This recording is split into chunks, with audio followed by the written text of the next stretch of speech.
I'll say, explain to your listeners that that people wonder, why did we need to suppress ivermectin and hydroxychloroquine? These are well-established drugs with well-established safety profiles that have billions of doses have been given. Ivermectin is a human drug. It also works on horses, but it won the Nobel Prize because it works so well on human beings. Mm-hmm. Tony Fauci's problem was this. There's a little-known federal law that says you cannot give an emergency use authorization to a vaccine if there is any medication approved for any purpose that is shown effective against the target disease.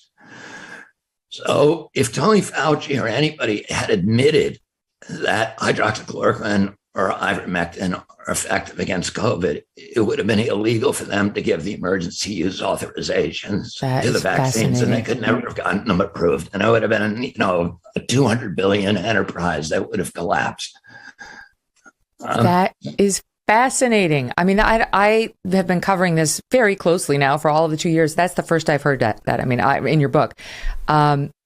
So he would not have gotten emergency use authorization for the vaccine if the medical community had been saying ivermectin works, it is an effective treatment for COVID.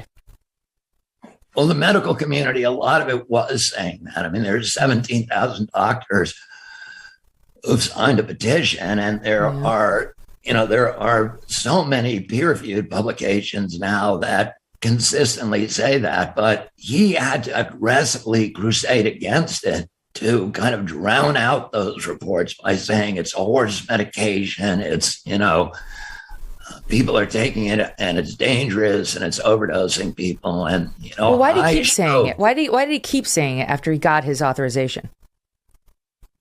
Well, even if you have the emergency use authorization, the law appears to say you can't have it anymore if there's a functioning medication. So, that may be why. Again, I try not to look in his head, but I do. There's a very, very strong incentive for him to kill ivermectin and hydroxychloroquine. And, there are many doctors, including Harvey Reich of Yale, who's one of the leading biostatisticians, epidemiologists in the world. Peter McCulloch, who is the most published doctor in the history of the world in his specialty. Pierre Corey, these doctors who've treated tens of thousands of COVID patients successfully, they consistently say, and the science supports this, that 500,000 Americans did not need to die.